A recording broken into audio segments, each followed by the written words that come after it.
Ladies and gentlemen, good evening. Thank you for being here tonight to hear Norma Cantú.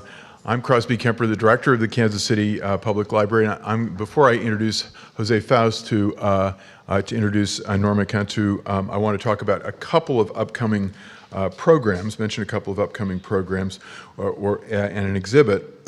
We have an exhibit down on the mezzanine called Bittersweet Harvest, which is a Smithsonian exhibit. And if you haven't seen it, I think everybody in this audience would love to see it. It is about the Bracero program from the 40s and 50s, and it's a bilingual exhibit. I think it's the first bilingual exhibit that we've done. It's some very powerful photographs in the exhibit, and I think it will be very, very interesting, and it will be a good preparation for one of our upcoming programs that I want to mention. Christopher Leach, the former director of the Kansas City Museum, is here with us tonight, and Christopher will be moderating a panel on October 9th. I think it's October 9th. It says it's not totally firmed up yet, but about the Bracero program with some people who were actually in the program. And the labor program at UMKC and Christopher are putting this together, and that should be pretty interesting. It's interesting that this is all happening because I just was out in San Francisco taking my daughter there for a long weekend, and I stayed with a family who have owned a ranch, one of the larger ranches in the San Joaquin Valley, an old friend of mine from school. And his family on this ranch in the 40s and 50s had Bracero labor, and I was asking him about it. And it's been, you might have read, it's been in the paper lately about how there are ongoing lawsuits about the cash payments that were made that were supposed to go to the Braceros, to the Mexican workers, that never got to them. I mean, it's 2013, and these payments were being made in the 40s and 50s, and the money's never gotten there.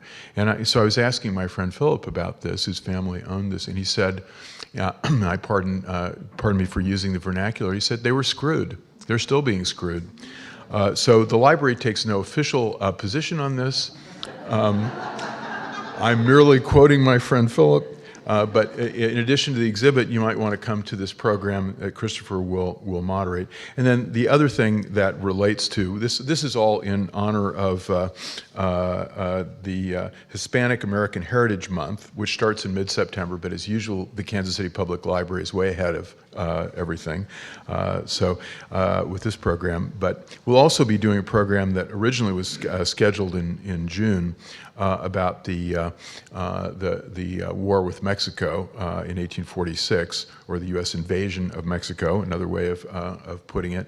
Amy Greenberg has written a very good book called A Wicked War, Polk Clay, Lincoln, and the 1846 U.S. invasion of Mexico. And again, we're not taking a position on that invasion of Mexico.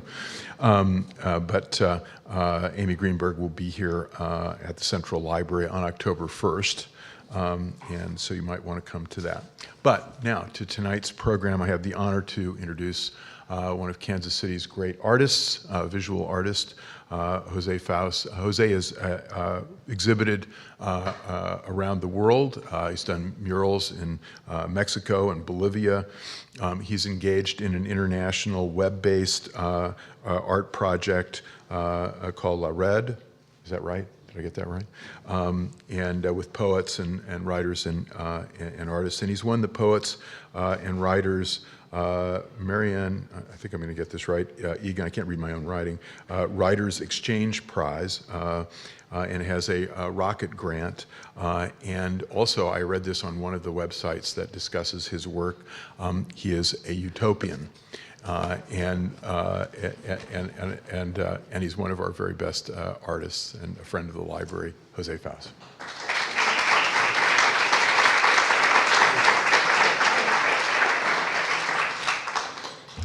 If you keep showing up to places, your biography gets better and better. So, yeah, I'm a utopian.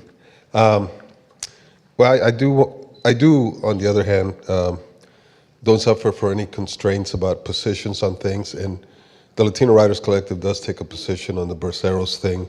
We think they did get screwed. They think they owed the money and they should get paid. And there's a caravan of them that's actually traveling through Kansas City that will be here this weekend.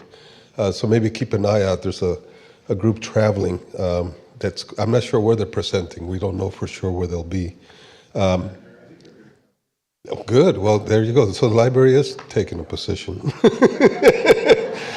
So the way they do. So I've been asked to talk a little bit about Norma Cant. And I mean, there she is, and here she is. And I will tell you, I mean, Canicula is a book that she read from when she first came here when we were at UMKC. She will read from that today. She'll read some poetry. And I could tell you a lot of things about Norma, but I will tell you just from my heart, I've gotten to know her since she's come here. And the very first thing that she said when she came to UMKC and met some of us from the Latino Writers Collective, she said, I found my tribe. And I think that's, to me, that's kind of one of the, I think the strongest confirmations of what writer's life is, to find your own tribe. When we started the Latino Writers Collective, that's exactly what we were looking for. We were looking for our own tribe. And without any hyperbole, I do want to tell you that I think Norma Cantú being here in Kansas City has given us a chief for our tribe, as long as she chooses to be here. I've enjoyed many hours with her and Elvia, her partner. We even went through her house and kind of, I may be at fault later when she has to live with the colors we picked, but she will be painting her house, her interior, with about a kaleidoscope of 12 different colors. I love them. I would have them in my house any day, but I had a lot of experiences when I was young, so I think maybe they influenced that. But without further ado, I want to introduce you to Norma Cantú, a dear, dear friend in the very short time I've gotten to know her.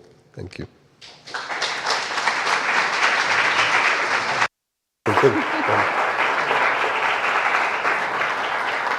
Muchas gracias, Jose. Thank you so much. I would like to begin by acknowledging the spirits of this place that is Kansas City, this place that is the library, a place that has been here before any of us and will surely be here after all of us are gone.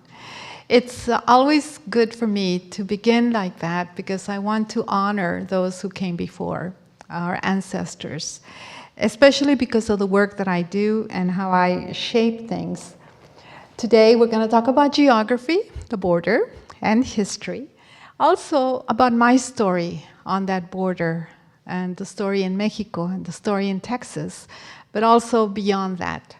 And then I'm going to read a couple of pieces from Shampoo, the current work, and I'm sure some of you are writers and know how that feels. It's like you're putting your little baby out there and it's not quite combed right or something, and you're still going, you know. And also from Canicula, a baby that's already 17 years old. It's been out there for a while, but she's still growing and spreading the word, as it were. So let's start with this border. It's a long, long way. And yes, it was during that invasion of Mexico that a lot of this border got defined at the conclusion of that war in 1848. And where I'm from Texas, and especially from South Texas, here's Laredo, it's a very different kind of border. So from Nogales over here, or from California, or even from El Paso. Texas is a pretty big state. And the border is a pretty long, long drive. The people who live along this border share a common culture that is a hybrid culture of two nation states. But that's about where the similarity ends. Everything else is different. We may both know how to do dollars and pesos and things like that, but we still speak a different Spanish or different Spanglish oftentimes. And so that's one of the things that I do in the work. This is a close-up of that space where I'm from Laredo. And right here, my growing up house was about right here. This is 35 going north. It's the same 35 that comes all the way up here, by the way. And Nuevo Laredo is right across the river. In 1848, when this border gets established, the story goes that the people in Laredo, Texas, now disinterred their dead and reburied them in Nuevo Laredo. That was the kind of Mexican nationalists they were. They did not want their dead buried on U.S. soil. And that remains to a certain degree, except that it's the same families on both sides. And people go back and forth.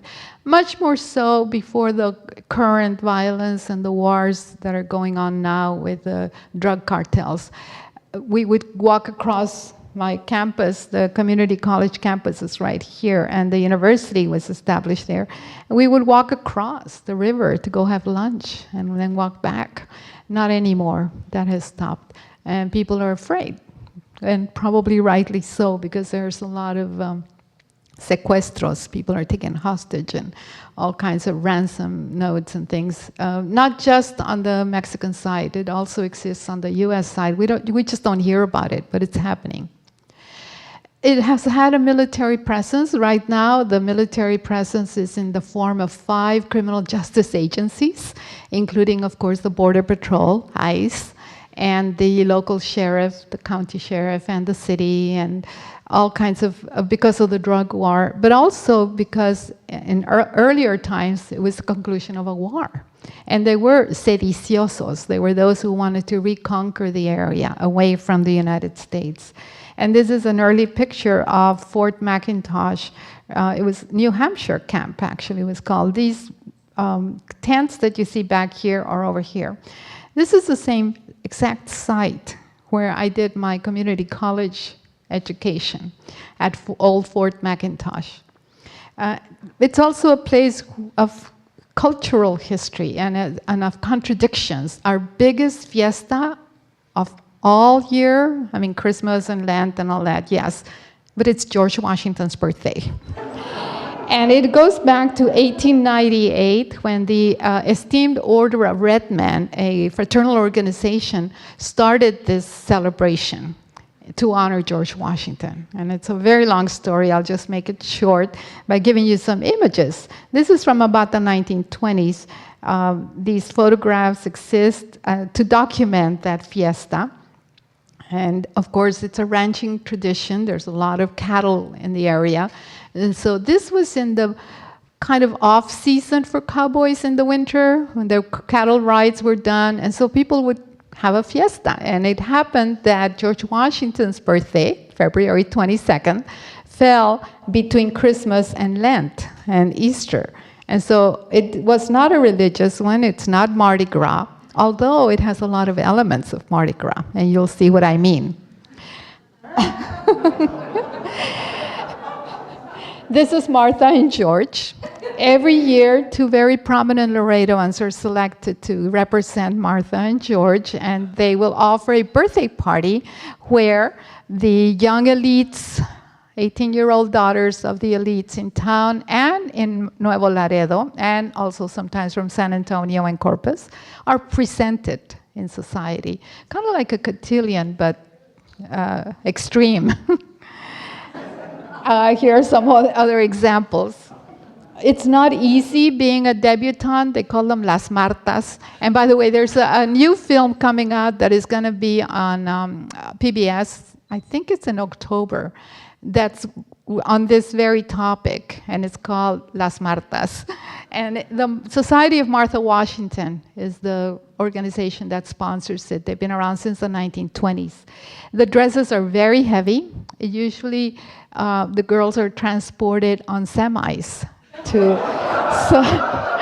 because they're so big, they can't get into a regular car. And then they are mounted on these carros alegóricos, these cars, there's floats for the parade. And so the George Washington's birthday parade is a big deal with all kinds of floats with these young women over there. You get the picture. But that's not all. Another part of the celebration includes the Native American presence in a way that no Native American ever dressed. And it has the same idea of the beadwork. And these are not necessarily the elites. These are not like the bankers. These are more like the doctors or the lawyers. So it's a rung down on the social scale. And these young women are dressed like Native Americans. They take names like Morning Dew, names that are totally fabricated. And it's a society the Society of Martha Washington allowed for the Princess Pocahontas Council to come into the celebration, and they have their dance and they have their presentation. the culmination of which is a reenactment of a battle between the Native Americans and the non-Native.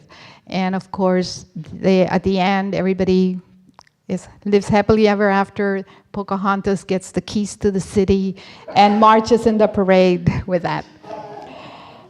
There's an Abrazo ceremony that symbolizes this union and this ability for this community that has lived on this border and has really been kind of schizophrenic with the US and Mexico nation states tugging at it for its identity. And that is the Abrazo ceremony. Children representing the US and Mexico hug each other, and then the church, the two archbishops from the two dioceses across from each other, also participate in the Abrazo. The border crossings now, of course, require paperwork and a lot of documents, and you have to prove if you're a Mexican citizen wanting to enter the United States, even if it's for a shopping trip, you need to prove you have money, you have to have a paper that says you are qualified and that you can come over here. When I was growing up, it was not like that. And before my time, this is before my time, by the way, 1899, it was pretty much, you just crossed. It was a footbridge that was there and a cart bridge. The bridges have disappeared. We no longer have these bridges. We now have modern ones. Unfortunately, it was because of flooding. And this is the flood that I do remember from 1954. And notice the steeple right here, because you'll see it in the next picture. Some of my work in Canicula refers to this flood because it was pretty traumatic. It was also a health hazard. It was the time of polio. And so all the kids had to get vaccines. They had just discovered the vaccine against polio. And because of the flood, we were at risk, because our health was at risk. So we had to go and do that. Here's that steeple I was telling you about. Now, it wasn't this high. Since the flood, they added this part. So that steeple was over here, and that's what you saw in that flood. So you get a sense of how devastating that flood was for the community. And this is a more contemporary picture, obviously. Now, here I am outside my house at 104 East San Carlos, where my mom still lives. And this is about 1952. I don't remember the exact date. Houses were made of wood. Many of them still are. The roads were not paved. We had no running water. We had to go get water. Eventually, we got water. When I was in high school, we actually got indoor plumbing, telephone lines, and all of that. And the reason was the politics. It was a very depressed area. It still is in some areas of Laredo, due to the fact that the governments just didn't care. And the political corruption in the community was long-standing. It had roots way back in early 1800s even. So this is the story. And these are my tia abuela, my great aunt Piedad, and my tia Luz in Mexico City. That's my grandfather's, my paternal grandfather's oldest sister, and my father's youngest sister, and this is in Mexico City. Now, the family goes back and forth between Mexico City and San Antonio, or Monterrey, Nuevo León, and San Antonio. That's about a 150-mile swath along the border where my family would move back and forth. My father happened to be born on the Mexican side because when it was 1916 and there was a war, and my grandfather didn't want his sons going to war, so he took the family and relocated it back to Mexico. And then they came back to the United States in the 40s. It just kept going back and forth. Here are my parents in Monterrey in 1957 at a cousin's wedding. And it's the story of this woman who was born in 1925 in Corpus Christi, Texas, to a railroad worker. And they moved to San Antonio shortly after that, and then the family was, quote, repatriated to Mexico.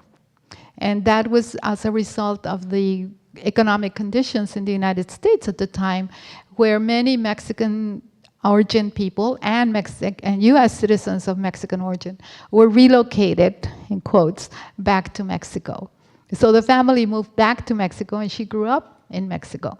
And she tells stories of how she was in a Catholic school, Sacred Heart School in San Antonio, one day, and then like the next week, she's in a school in Anáhuac, Nuevo León, under a tree on a bench. And it was just such a shock. She didn't know how to read or write in Spanish. She was in school in English. So it was almost the reverse of what we see many young immigrant children experiencing coming this way. The shock of the culture, the fact that they have the knowledge in one language but not in the other, those kind of things. Here, it's about a year before she got married. Actually, she got married in 45, so it's a couple years before that. But she's dressed as a China Poblana. And you saw me wearing that China Poblana too. It's a story, this is my father, one of my cousins, and I in Matamoros on the other side. And here I am with my siblings, and there's my mom with the daughters. Not all of us had been born then. I'm the oldest of 11, there's 8 daughters. And all of us have reunions every 6 months, and we have great fun. I'm not going to show you pictures of that. The joke is what happens at the reunion stays at the reunion.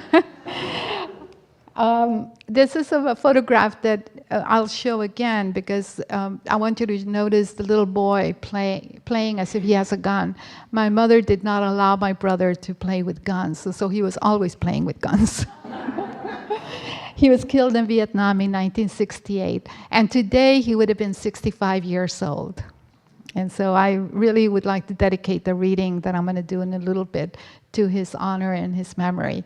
He was brilliant. He was second. I was the oldest, and he came second, and wanted to be a scientist. That was his goal. But being from Laredo, not having any access to education, he pretty much left high school to go into the service with a promise that he would get a 4-year university after he came out. Of course, destiny took a hand and he did not come back. But it really pained me, and it took me over 30 years to be able to write about that pain.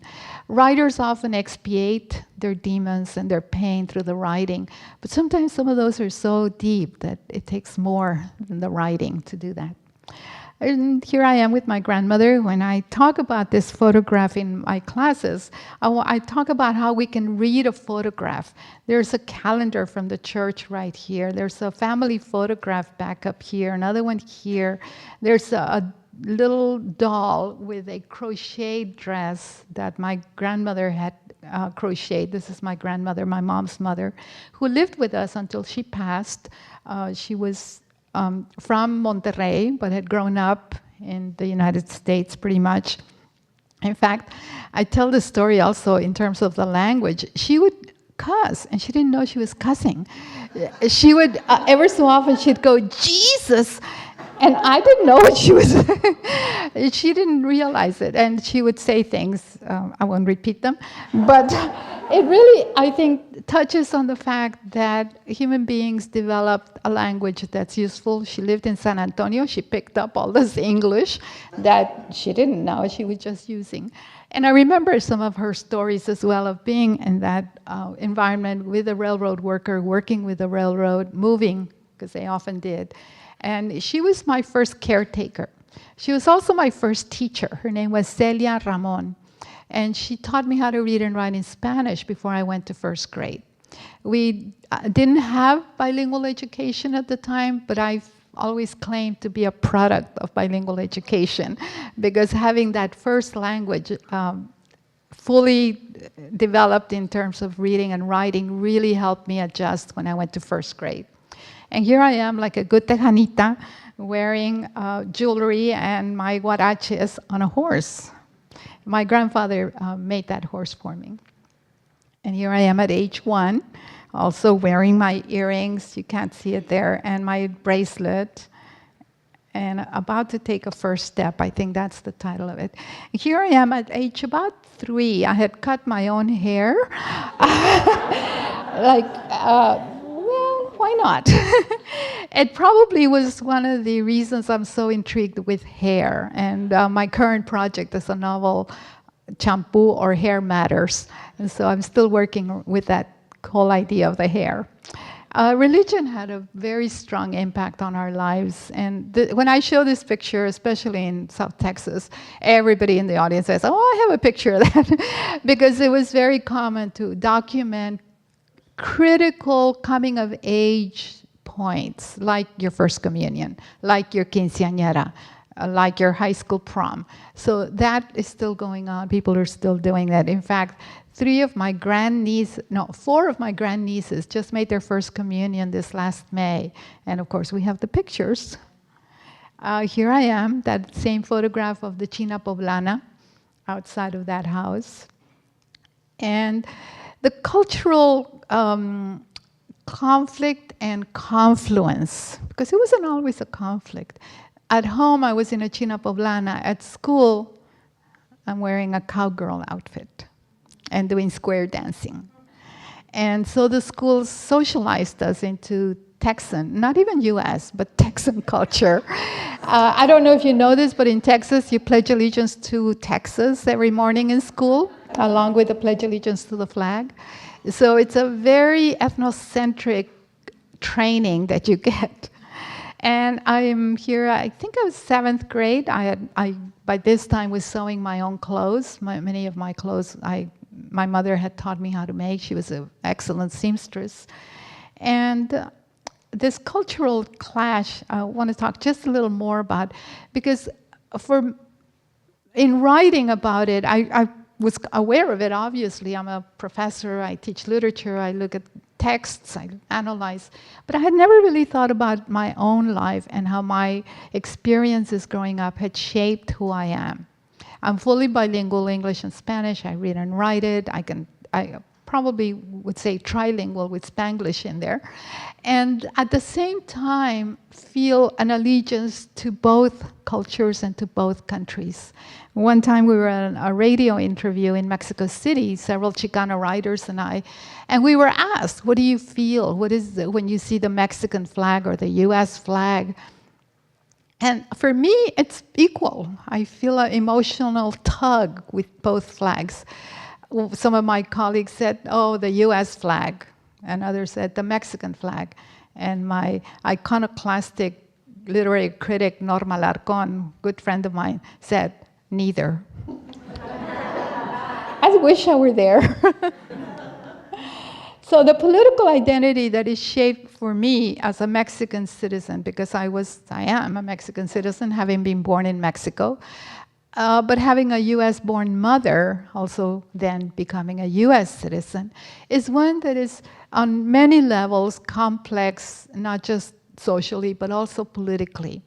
So I don't have a Mexican passport, but if I did, and I can get one, it would be easier to go through customs, say, going into Mexico, and then use the US passport coming back. People do that all the time.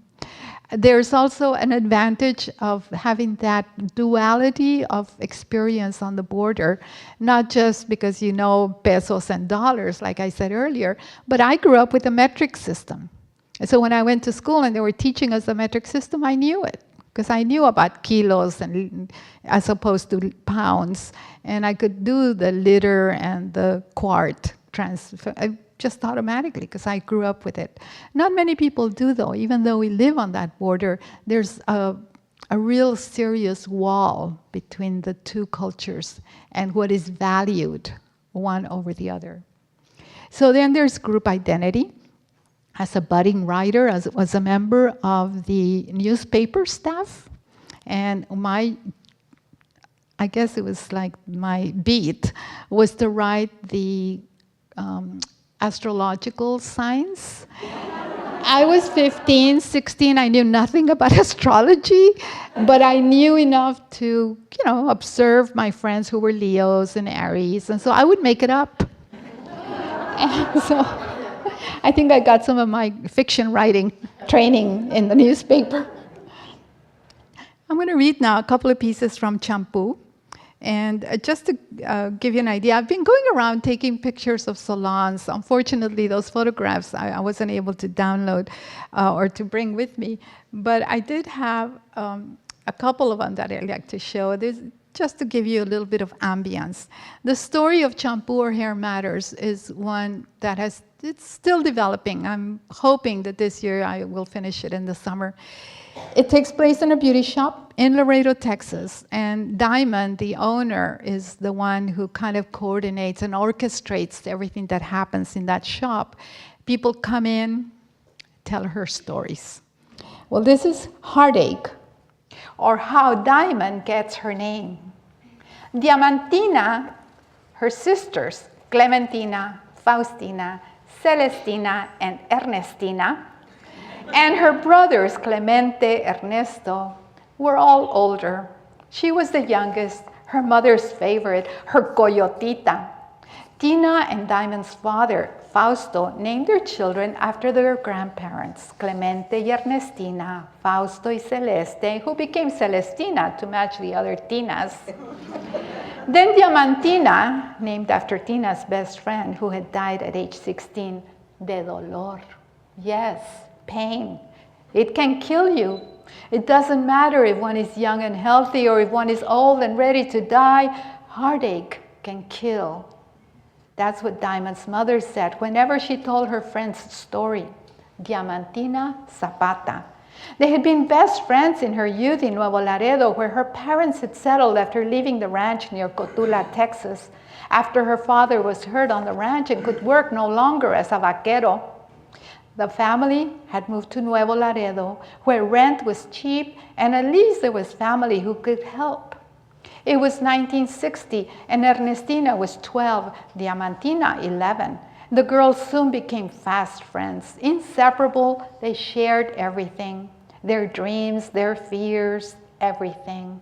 At 15, Diamantina had a boyfriend, Cayetano.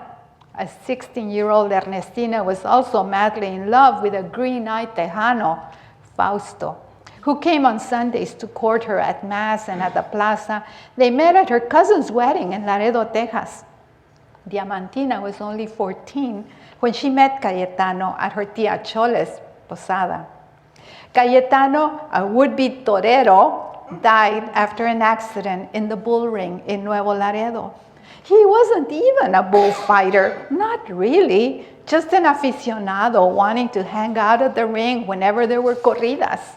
And that Sunday afternoon, the bull had come out charging and everyone knew he was a tough one. It was almost the last bull. The picador had done his job really well and the horse had suffered. The crowd loved it. They respected the bull. But the torero was still working the bull, getting the most out of him, trying for an ear or a tail, perhaps a reward for a good livia, a good bullfight. Cayetano was standing at ringside with his buddies, and he remained there, just stood there, even when the bull jumped the ring and attacked. The goring wasn't what killed him, though.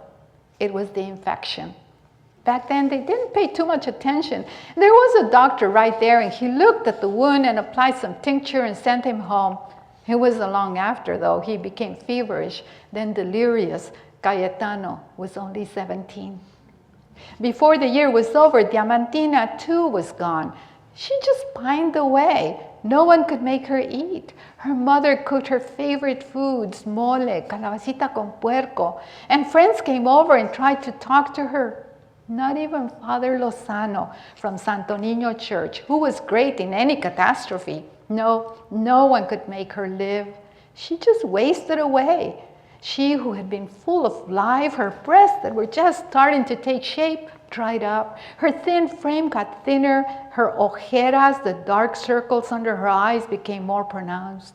Doña Cuquita, the curandera who lived 2 blocks down on Arteaga Street, gave her teas to drink, offered prayers for healing, all to no avail.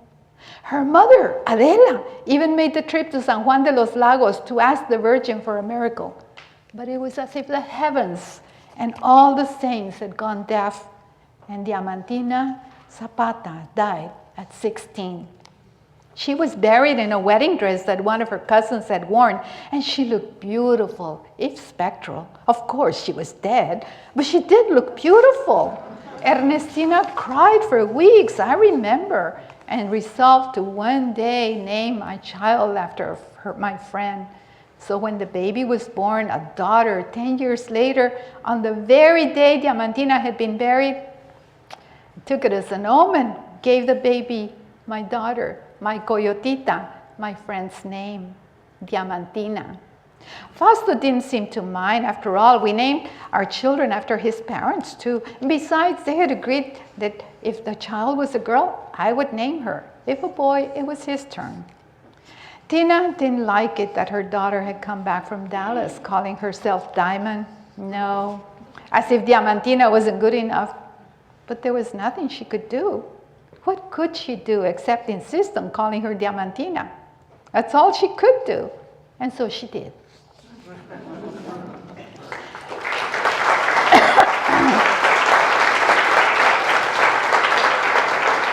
The next one is a very short piece that's interspersed. The book is like woven through with these short narratives that people come in and tell Diamond.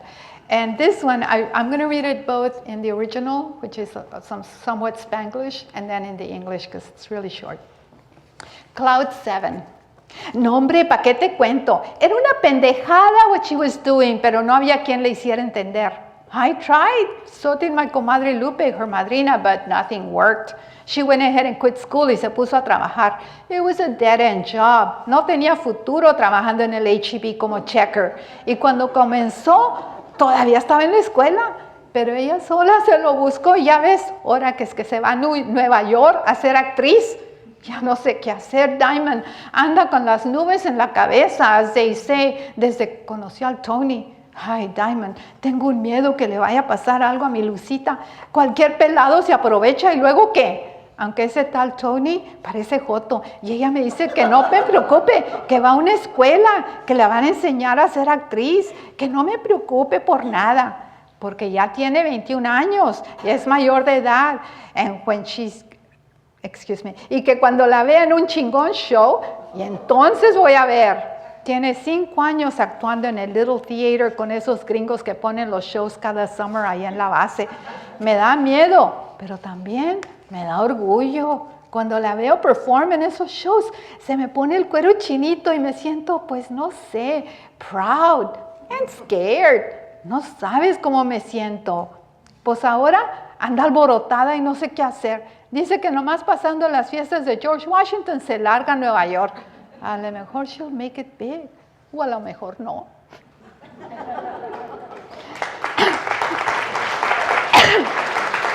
One of the challenges of writing this language that is so mixed is that you want to make it accessible for an English reading audience as well, or a Spanish reading audience. So you have to translate. So here's the English version.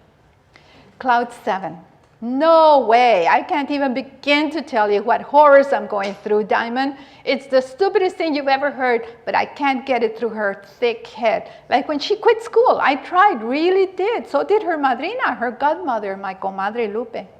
But she went ahead and quit school. She already had a job. It was a dead-end job, pues there was no future working as a checker at H-E-B. Yeah, she actually started working while she was still in high school, you know. And now she's all fired up about moving to Nueva York to go and become an actriz. I don't know what I'm going to do. Hi, Diamond. I'm in cloud 7, as they say. Ever since she met that Tony, I'm so scared for her. What might happen to my baby? But she won't listen. Some guy could take advantage of her. She's so innocent. Although I'm not really worried about Tony so much. I think he's gay. But there are so many men out there with only one thing on their mind. And she tells me not to worry, that she's going to study, that she got accepted to school and we learn all about acting. I know, she's 21 after all, but I can't help worrying. She tells me, I'll see when she gets a big contract, be on Broadway, maybe even a big TV hit.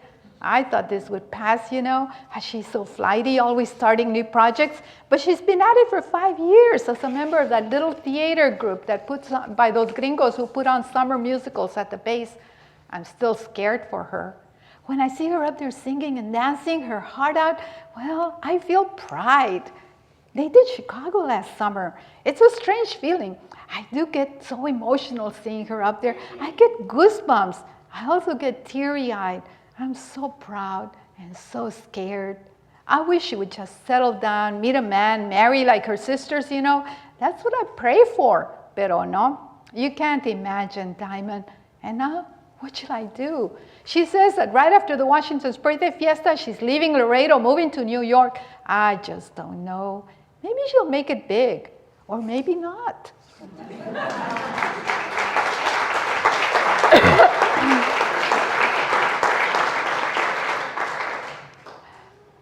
I told you about my brother, so I am going to read the piece from Canicula about my brother and maybe a couple more. I don't know, how am I doing with time? Jose, where are you? Who's keeping time? I'm okay? All right. When my brother was killed in Vietnam, the family, of course, went into shock. And like I said earlier, it took me about 30 years before I could actually write about the experience.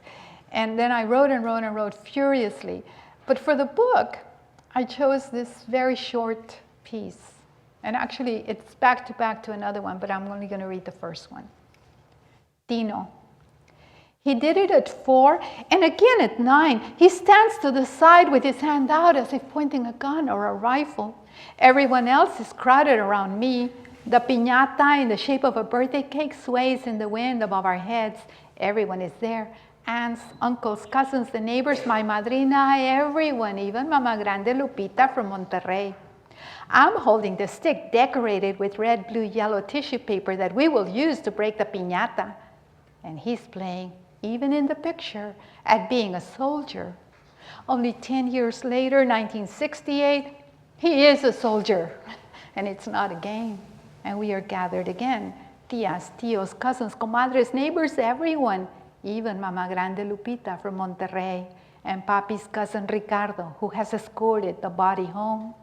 We have all gathered around a flag-draped coffin. Tino has come home from Vietnam, my brother. The sound of the trumpet caresses our hearts, and Mommy's gentle sobbing sways in the cool wind of March. Thank you.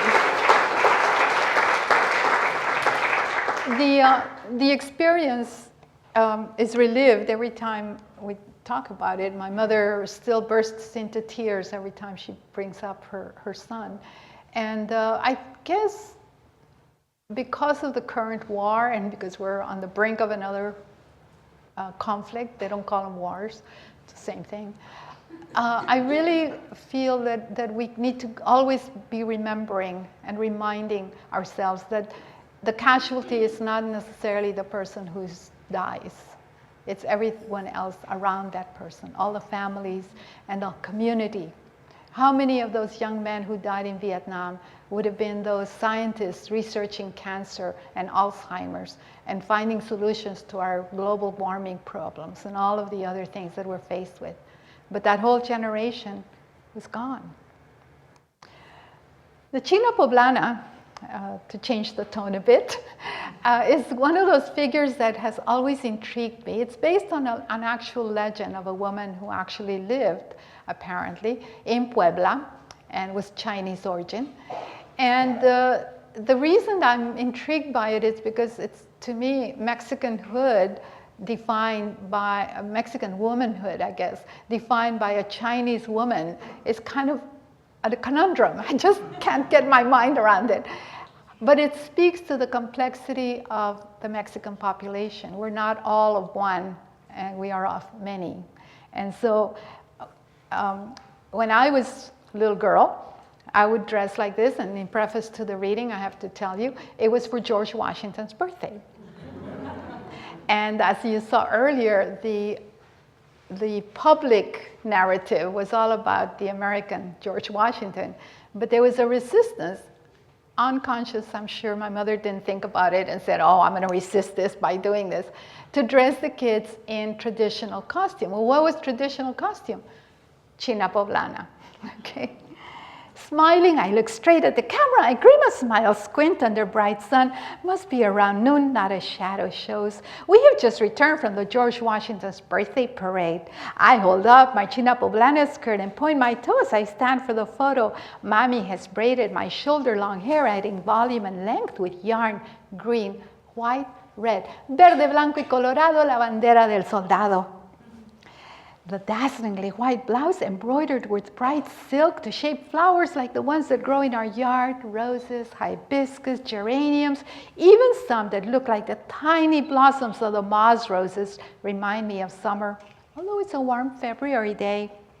I know Raúl is hiding behind his dad's car to make fun of me.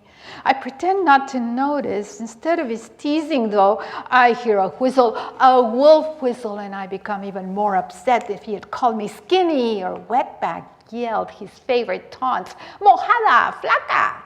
I mustn't move because Mommy wants me to stand perfectly still until she takes the picture.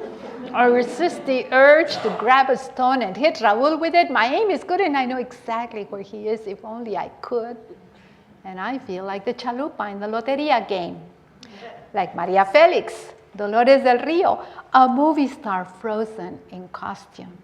But then it's all gone.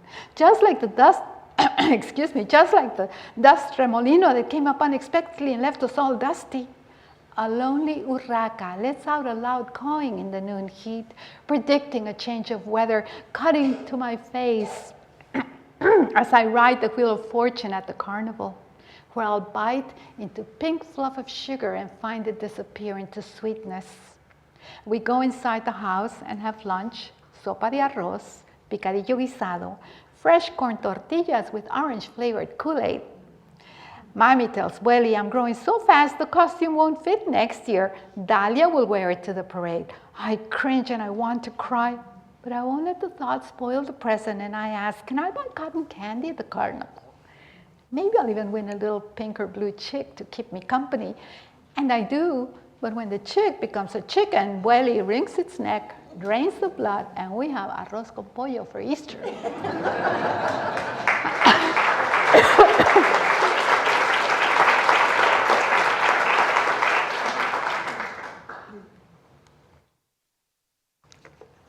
I'll read the last one and then we'll talk. Or if you want me, I'll read another one.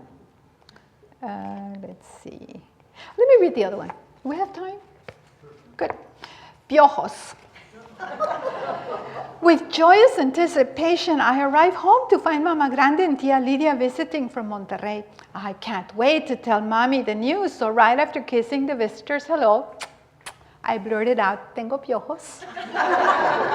I explained that at recess, the nurse who had come from the main office had lined us up for inspection, and along with checking our eyes and our ears, she had taken a popsicle stick, parted our hair, checking for lice. Just like San Juana, Chelito, and Pee-wee, and most of my friends, I too wanted to be sent to the office to get the yellow slip that confirmed we had lice. When the nurse nodded and pointed to the office, I felt I belonged. The same way that I would sometimes misspell a word during spelling bee, so I could go sit with my friends and not have to stay up and be teased later and called teacher's pet. With my announcement, I handed Mommy the precious yellow slip with instructions for taking care of the problem, but the instructions were in English. I had to translate down to the gory details of what would happen if I didn't get my problem solved. Poor Mommy, here she was trying to impress her mother-in-law, and I come and ruin it. Mama Grande was scandalized, but she had solutions. She told Mommy what kind of soap to buy and proceeded to expulgar right then and there. I soon realized the big event was no fun. I had to sit with my head on Mama Grande's lap that smelled of Monterrey, and she would pull and tug at my hair whenever she spotted a liendre or a mouse crawling on my scalp. The whole weekend was spent taking care of my problem. By Monday, we compared notes on what torture having piojos meant. The stinking shampoos, the rough soaps, the pink plastic comb with teeth so fine, only the tiniest of flies could get away. Only Olegario teased and bragged. He liked having the critters ironing on his scalp. His hair was so black they could hide really well in there. But in a few days, he came back with his parents' solution to the problem, a shaved head. From then on, he became Pelon. And he kept that name through high school and through junior high and high school when he fought the dress code, so he could wear his hair long. Next time the critters found a home in my hair, I didn't brag, nor did I come home with the same sense of anticipation. I knew better. Sometimes, though, I would pretend to feel the crawling, itchy signs of lice so I could lay my head on Mommy's lap and feel her gentle fingers caress my hair lovingly and find nothing.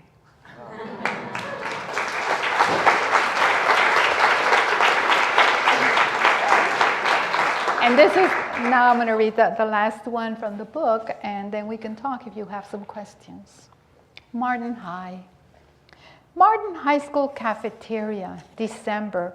I have stayed with the school paper staff to work and then attend the Pan American Student Forum's annual Posada.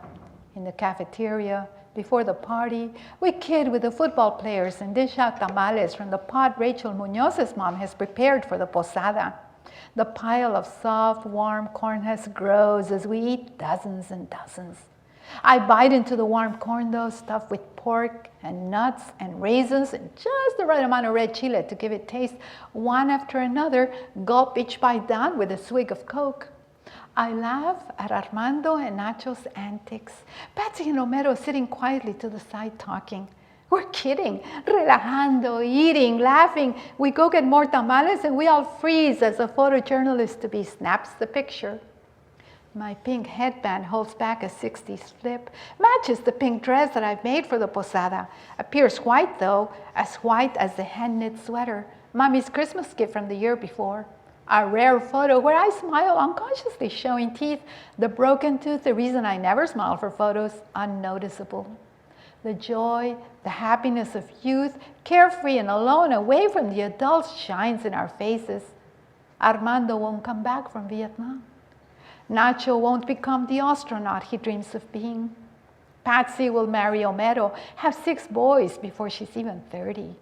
My friends and others, Estela, Octaviano, Carolina, Julia, Sandra, Gustavo, Raúl, Genaro, Sergio, Clemente, Steve, Julian, Delia, Aurora, Janice, Maria, Tony, Lupita, Gilberto, 455 in the class of 65 at Martin High School.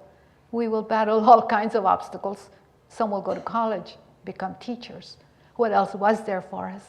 We go into business, fall into the routines of lives, marrying, moving, parenting, living, or maybe not, and give up and get into trouble, drugs, alcohol, despair. Our kids are now dropping out or in college, running off, marrying, parenting, getting into trouble, living. All of us, the studious and the lazy, the gay and the straight, the privileged and the disenfranchised, the daring ones and the cautious ones, the gregarious and the shy ones, the respectful ones and the iconoclasts, the lawbreakers and the honest citizens, the violent abusers and the gentle caring ones. We become lawyers, drug dealers, architects, doctors, teachers, wheelers and dealers, employers, unemployed, employees, managers, secretaries, receptionists, linemen and women, mail carriers, office clerks, housewives, telephone operators, ranchers, vaqueros, cooks, principals, counselors, professors, social workers, army lifers, nurses, bankers, morticians, police officers. Some of us die in Nam, others in childbirth. Some die in car accidents, others OD. Some go to prison, others go to Europe. Some retire at 45 and go back to school. Suicide, AIDS, we are victims, perpetrators, embezzlers, philanthropists, humanitarians, politicians, healers, hunters, watercolorists, musicians. And the clowns of 1965 still clown around at the class reunion in 1990. And some of us never leave, and some of us never come back. Some of us never, excuse me, some of us keep coming back. Some of us love, and some of us hate. And some of us both love and hate our borderlands. Some of us remember, and some of us forget. Thank you so much.